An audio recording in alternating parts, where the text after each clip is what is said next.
నమస్కారం. మనోకథలకు స్వాగతం. ఇప్పుడు మనం విశాలాంధ్ర ఆదివారం అనుబంధం 8 మార్చి 2026న ప్రచురింపబడిన ఒక చక్కటి కథను విందామండి. కథ పేరు కల మార్చిన కథ. రచించిన వారు మట్టా శ్రీనివాస్ గారండి. కథ చాలా చాలా బాగుంది. కథలోకి వెళ్తున్నానండి. నాన్న, మా కంపెనీ వాళ్ళు వర్క్ ఫ్రమ్ హోమ్ ఇచ్చారు. వచ్చే నెల నుంచి ఇంట్లోంచే పని చేసుకోవాలి. చట్నీలో ఇడ్లీ ముక్క ముంచుకొని నోట్లో పెట్టుకుంటూ అన్నాడు కన్నయ్య తండ్రి స్వామితో. కోడలు కూడానా అంది పక్కనే ఉన్న తల్లి సుజాత. ఈమె కళ్ళెప్పుడు నా మీదే ఉంటాయి అని మనసులోనే అనుకుంది సుమ. అవును, ఇద్దరం ఇంట్లోంచే పని చేయాలి అన్నాడు మంచినీళ్ళు గుటకేసి కన్నయ్య. పోనీలే, ట్రాఫిక్ బాధ తప్పుతుంది అన్నాడు స్వామి. అసలు విషయం చెప్పండి, టైం అవుతోంది. మధ్యాహ్నం లంచ్ బాక్సు కన్నయ్య బ్యాగ్లో పెడుతూ అంది సుమ. అసలు విషయం ఏమిట్రా? సాంబార్లో మునిగి ఉన్న ఇడ్లీని చెంచాతో ముక్కలు చేస్తున్నాడు స్వామి. నాన్న, అది అది ఏదో చెప్పడానికి ఇబ్బంది పడుతుంటే చెప్పండి, మావయ్య అడుగుతున్నారు కదా. కన్నయ్య పక్కన కూర్చునంది సుమ. కన్నయ్య తల్లి సుజాత వైపు చూసి, అమ్మా నువ్వు అని ఆగి మళ్ళీ నీళ్లు తాగాడు కన్నయ్య. చెప్పడానికి అంత భయం ఎందుకండి అని. ఏమిటంటే మామయ్య గారు అంటూ మధ్యలో జోక్యం చేసుకుని చెప్తున్న కోడలి సుమను, నువ్వు ఆగమ్మా, వాడు చెప్తాడుగా అని ఆపి, నువ్వు చెప్పరా కన్నా సీరియస్గా చూస్తూ అడిగాడు స్వామి. తన జోక్యాన్ని ఆపిన మామయ్యపై చాలా కోపం వచ్చింది సుమకి. ఆ కోపంతో చెప్పండి అని భర్తపై అరిచింది సుమ. సుమ, ఎందుకు అరుస్తున్నావు? మీ మామయ్య వాడిని అడుగుతున్నారుగా. సుజాత కూడా సీరియస్ అయింది సుమపై. మాకు ప్రైవసీ కావాలి నాన్న, మీరు అమ్మ హాస్టల్లో జాయిన్ అవ్వండి సూటిగా చెప్పాడు కన్నయ్య. ఒక్క నిమిషం ఇల్లంతా నిశ్శబ్దం అలుముకుంది. మీకు ఏమడ్డుగా ఉన్నాము? వెంటనే కోపంగా అడిగింది సుజాత. వచ్చే నెల నుంచి వర్క్ ఫ్రమ్ హోమ్ కదా, అందరం ఈ ఇంట్లోనే ఉంటే గజిబిజి గందరగోళంగా ఉంటుంది. పైగా ఫ్రెండ్స్ కూడా వస్తూ పోతుంటారు. వర్క్స్ గురించి మీటింగ్స్ జరుగుతూ ఉంటాయి. గోలగోలగా ఉంటుంది. టిఫిన్ ప్లేట్లోకి చూస్తూ నసిగాడు కన్నయ్య. అసలు మీ ప్రాబ్లం ఏంటో తెలియడం లేదు. పెళ్లి చేసి 5 ఏళ్ళు కావస్తుంది, ఇంకా పిల్లలు వద్దంటున్నారు. మీ అచ్చటా ముచ్చటా తీరకుండానే మమ్మల్ని హాస్టల్లో ఉండమంటున్నారు. అసలు మీరు ఏం చేయాలనుకుంటున్నారు? ఎప్పటి నుంచో అడగాలనుకుంటున్న మాటలు అడిగేశాడు స్వామి. కన్నయ్య మౌనంగా ఉండిపోయాడు. చెప్పరా, నాన్న అడుగుతున్నారుగా, కోపంగా అడిగింది సుజాత. మౌనంగా ఉండిపోయాడు కన్నయ్య. చెప్పడానికి ఏం లేదండి, ఫస్ట్ తర్వాత ఏదైనా హాస్టల్లో జాయిన్ అవ్వండి సూటిగా సీరియస్గా అంది కోడలు సుమ. మా కొడుకుని అడుగుతుంటే నువ్వెందుకమ్మా మాట్లాడుతున్నావు అంది సుజాత. నన్ను మాట్లాడొద్దంటారేంటి? ఆయన నాకేం అవడా? నా జోక్యం చెల్లదా? సుమ కోపంగా అడిగింది. నువ్వు వచ్చాకే వాడు ఇలా తయారయ్యాడు సుజాత కోపంగానే అంది. ఆగండి హే ఎదోగోల, స్వామి గట్టిగా అరిచాడు. అత్తా కోడళ్ళిద్దరూ సైలెంట్ అయ్యారు. మీరు మా స్థానంలో ఉండి మీ స్థానంలో మీ కడుపున పిల్లలు ఉంటే ఇదే డిస్కషన్ జరిగిందనుకోండి, మీ సమాధానం ఏంటి అడిగాడు స్వామి. అందుకే మేము పిల్లల్ని కనడం లేదు. రోజులు మారాయి నాన్న, మేము మిమ్మల్ని ఇప్పటి వరకైనా చూసుకున్నాం. మేము మీ వయసు వచ్చేసరికి మా పిల్లలు చెప్పకుండానే మేమే వెళ్ళి హాస్టల్లోనో వృద్ధాశ్రమంలోనో జాయిన్ అవ్వాలి. రేపటి రోజున ఈ బంధాలు బంధుత్వాలు విలువలు అస్సలుండవు.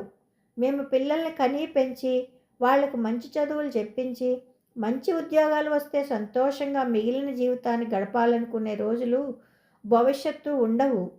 ఇది ఏఐ కాలం నాన్న. మా చదువులకు ఈ ఉద్యోగాలు వచ్చాయి.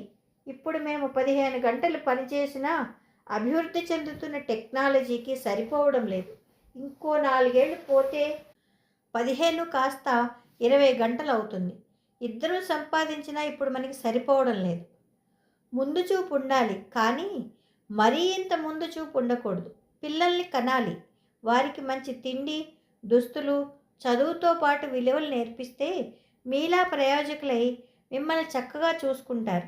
మీరే కాదు, మనల్ని చూసి చుట్టూ ఉన్న సమాజం ఎంతో కొంత నేర్చుకుంటుంది. పిల్లలు లేక బయట చాలామంది చాలా బాధపడుతున్నారు. మీరు వద్దనుకుంటున్నారు.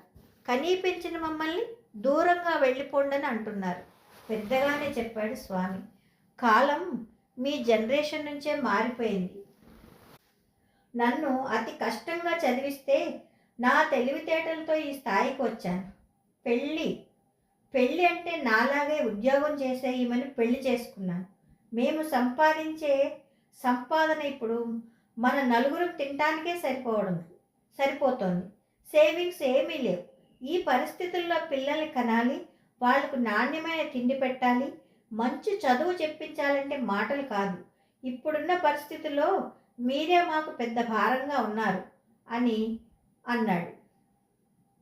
ఉన్నదున్నట్లు చెప్పేశాడు కన్నయ్య.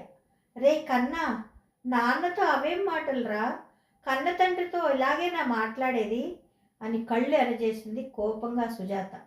ఈ మాటలకే నువ్వంత కోపం తెచ్చుకున్నావు. నువ్వు నీ అత్తగారికి కడుపు నిండా ఇంత ముద్ద పెట్టడానికి ఎంత ఏడ్చేదానివో మర్చిపోయావా? మీరిద్దరూ నాన్నమ్మని ఎంత బాధ పెట్టారో నాకు తెలియదా? చివరాఖరికి నాన్నమ్మను వృద్ధాశ్రమంలో చేర్పించేదాకా మనశ్శాంతిగా ఉన్నారా? సీరియస్గానే గతాన్ని గుర్తు చేశాడు కన్నయ్య. ఆ మాటలు స్వామి సుజాత దంపతుల చెంపలను చెళ్ళున వాయించినట్టయింది. స్వామికి ఇంక మాటలు రాలేదు. సుజాత మాత్రం కోపంగా, ఆ రోజుల్లో మాకు ఎలాంటి ఇబ్బందులు ఉండేవో నీకు తెలుసా అరిచింది. అప్పుడు ఇదే ఇల్లు, ఇప్పుడు ఇదే ఇల్లు, కాకపోతే పైన ఇంకో ఫ్లోర్ వేశారు. పైగా అప్పుడు నాన్నమ్మకి ప్రభుత్వం నుంచి 4,000 పెన్షన్ వచ్చేది. మీరు మీ కష్టార్జితం కూడా ఆమెకు పెట్టింది ఏమీ లేదు. సుజాతకి రెండో చెంప కూడా చెల్లుమంది. స్వామి ఏం మాట్లాడలేకపోయాడు. మీరు ఇంకేమీ ఆలోచించకుండా, బాధపడకుండా హాస్టల్లో జాయిన్ అయ్యే ప్రయత్నం చేయండి అని చెప్పి కన్నయ్య సుమ ఆఫీసుకు బయలుదేరి వెళ్ళిపోయారు. ఇల్లంతా నిశ్శబ్దం అలుముకుంది. స్వామి మడత కుర్చీలో కూర్చొని ఎక్కడికో చూస్తూ ఆలోచిస్తున్నాడు. నిమిషాలు క్షణాల్లా కరిగిపోతున్నాయి. సుజాత కొడుకును కోడల్ని తిట్టుకుంటూ ఏడుస్తూనే ఉంది. ఎందుకే ఏడుస్తావు? వాడన్నది తప్పు కాదుగా. మనం ఏదైతే చేశామో ఇప్పుడు అదే తిరిగి ఇచ్చాడు దేవుడు. మా నాన్న పోయి సంవత్సరీకం పూర్తి చేసిన నెలకే మా అమ్మను వృద్ధాశ్రమంలో పడేశాం. మన కొడుకు మాత్రం మన ఇద్దరిని పొమ్మంటున్నాడు. ఈడు మనకంటే మంచోడేగా. గతాన్ని గుర్తు చేస్తూ భార్యను ఓదార్చాడు స్వామి. సుజాత కుమిలి ఏడుస్తూనే ఉంది. స్వామి పరిస్థితి కూడా అదే. ఇంకెందుకయ్యా ఈ ప్రాణాన్ని ఉంచావు? మెల్లగా నొప్పి లేకుండా తీసుకుపో నాయనా అంటూ దేవుడికి మొక్కుతూనే లోలోన ఏడవడం ప్రారంభించాడు స్వామి. అంతే, సడన్గా స్వామి 2 చేతులు గుండెల పైకి చేరాయి. ఊపిరి తక్కువై కళ్ళు పెద్దవయ్యాయి. సుజాత ఊపిరిని కూడదీసుకుని పిలిచాడు. ఏడుస్తున్న సుజాత భర్త వైపు చూసి గబగబా దగ్గరకొచ్చి, ఏమండి, ఏమైందండి? అయ్యో, ఇప్పటిదాకా బాగానే ఉన్నారే అంటూ ఏడుస్తూనే భర్తను కుర్చీలోంచి బలంగా లేపి నేలపైన పడుకోబెట్టి తన 2 చేతులను ఒకటిగా కలిపి ఛాతీపైన కొట్టసాగింది. అయ్యో దేవుడా, నా భర్తని కాపాడు నాయనా అంటూ ఏడుస్తూనే ఛాతీ మీద కొడుతూనే ఉంది సుజాత. 4-5 సార్లు గుద్దేసరికి హూ అంటూ మెలకువలోకి వచ్చాడు స్వామి. గబుక్కుని లేచి కంగారుగా అటు ఇటు చూశాడు. సుజాత పక్కన కూర్చుని ఏడుస్తోంది. ఛాతీని తడుముతున్నాడు. నొప్పేమీ లేదు. ఇది కలనే సుజీ, ఏడవకు, ఇదిగో నేను బాగానే ఉన్నాను అని భయంతో ఏడుస్తున్న సుజాతను స్థిమితపరిచాడు. గాఢమైన నిద్రలో ఉన్న 6 ఏళ్ల కన్నయ్యను తల నిమిరి ముద్దాడాడు. గడియారం వైపు చూశాడు. సమయం సరిగ్గా 2:15 అవుతుంది. సుజీ, టీ పెడతావా అడిగాడు స్వామి. ఇంకా దుఃఖం తాలూకు వెక్కిళ్ళు ఆగలేదు సుజాతకి. టీ పెట్టడానికి వంటగదిలోకి వెళ్ళింది. స్వామి హాల్లో కూర్చున్నాడు. సుజాత టీ తెచ్చి ఇచ్చింది. సుజీ, మనం అమ్మను వృద్ధాశ్రమానికి పంపించి చాలా తప్పు చేశాం. మారు మనసుతో అన్నాడు. నాన్న సంవత్సరికం అయ్యి నెల కూడా కాకుండానే అమ్మను వృద్ధాశ్రమానికి పంపడం ఒక కొడుగ్గా నేను పాపమే చేశాను. కళ్ళ వెంట నీళ్లు పెట్టుకున్నాడు. అవునండి, అత్తయ్యను అమ్మలా చూసుకోవడం కాకుండా చాలా బాధ పెట్టాను. అందుకోనేమో దేవుడు కళ ద్వారా మన కళ్ళు తెరిపించాడు అంది సుజాత భావోద్వేగంతో. ఆ కళ నీకు వచ్చిందా అడిగాడు ఆశ్చర్యంగా స్వామి. లేదు, మీరు నిద్రలోనే ఉన్నా కలలో జరిగే ప్రతి మాట బయటికే వినిపించాయి. నాకప్పుడు అర్థమైంది, కన్నయ్య పెద్దవాడే మనల్ని కూడా వృద్ధాశ్రమానికి పంపితే మనం తట్టుకోగలమా అంది. అమ్మో, నేను తట్టుకోలేను. మనల్ని వదిలి వెళ్ళడానికి అమ్మ ఎంత కుమిలిపోయి ఉంటుందో నా దాకా వస్తే కానీ తెలియలేదు. అమ్మో, మన కన్నయ్యను అలా పెంచకూడదు అంటూనే కలలో తన పరిస్థితిని గుర్తు చేసుకుని భయపడిపోయాడు స్వామి. భార్యాభర్తలు ఇక నిద్రపోలేదు. తెల్లవారక ముందే వృద్ధాశ్రమంలో ఉన్న తల్లిని తీసుకురావడానికి వెళ్ళిపోయాడు స్వామి. సుజాత అత్తగారికి ఇష్టమైన వంటలు చేసింది. కన్నయ్య నిద్రలేచాడు. సుజాత రెడీ అయ్యి కన్నయ్యను రెడీ చేసింది. నాని వస్తోంది కన్నయ్య అనగానే ఎగిరి గంతేశాడు ఆ పసివాడు. కన్నయ్య, ఎవరొచ్చారో చూడు సంతోషంగా అన్నాడు స్వామి. అయ్, నాని వచ్చిందోయ్ అంటూ పరుగున వెళ్ళి రాములమ్మను వాటేసుకున్నాడు. రాములమ్మ మనవడిని ఎత్తుకుని ఆనంద బాష్పాలతో ముద్దుల వర్షం కురిపించింది. నన్ను క్షమించండి అత్తయ్య అంటూ రాములమ్మ కాళ్ళపై పడింది సుజాత. కోడలిని మనస్ఫూర్తిగా కౌగిలించుకుంది రాములమ్మ. నాని, మమ్మల్ని వదిలి ఎక్కడికి వెళ్ళకు ముద్దుగా అన్నాడు కన్నయ్య. ఇక నుంచి మనమే నానితో కలుసుందాం కన్నా అంది సుజాత అత్తగారిని పట్టుకుని మనస్ఫూర్తిగా. కొడుకు కోడలి మార్పును చూసి రాములమ్మ పరిపూర్ణమైన ఆరోగ్యవంతురాలైంది. ఇల్లంతా కళకళలాడుతూ గత వైభవాన్ని సంతరించుకుంది. కథ సమాప్తం.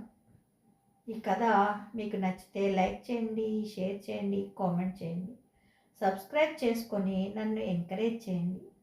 ఈ మధ్య నేను కథలు చదువుతూ ఉంటే నాకు ఒక అనుమానం వస్తుందండి.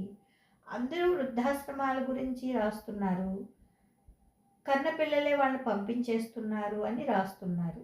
కానీ నాకెందుకు ఇది సరి అని అనిపించడం లేదండి. మరీ అంత కర్కోటకులుగా ఉంటారా అనిపిస్తోంది. అఫ్కోర్స్ ఉండొచ్చు, కొంతమంది ఒక 50% ఉండొచ్చేమో, కానీ అందరూ అలానే ఉంటారంటే నేను ఎందుకో ఏకీభవించలేకపోతున్నాను. ఇది నా ఆలోచనలో ఉన్న లోపమేమో నాకైతే తెలీదు. నన్ను మన్నించండి ఇలా అంటున్నందుకు. రచయిత గారికి ధన్యవాదాలు. కథ బాగుందండి. అలా చెయ్యొద్దు అనే ఒక నీతిని మీరు చెప్పారు ఈ కథలో. అది నాకు బాగా నచ్చింది. అవును, మనం మన పేరెంట్స్ని బాగా చూసుకుంటే మన పిల్లలు మనల్ని బాగా చూసుకుంటారనే నీతిని చెప్పారు రచయిత గారు. నిజంగా చాలా హ్యాట్స్ ఆఫ్ అండి మీకు. చాలా చాలా ధన్యవాదాలు. ఎప్పుడైనా ఎవరి మనసుల్లోకైనా పాజిటివ్ నింపాలి కానీ నెగిటివ్ నింపకూడదు. అది మీరు ఈ కథ ద్వారా తెలియజెప్పారు. పాజిటివ్ ఎనర్జీని ఇచ్చారు. చాలా థ్యాంక్స్ అండి. చాలా చాలా థ్యాంక్స్. ఉంటానండి. ప్రేమతో మీ మను.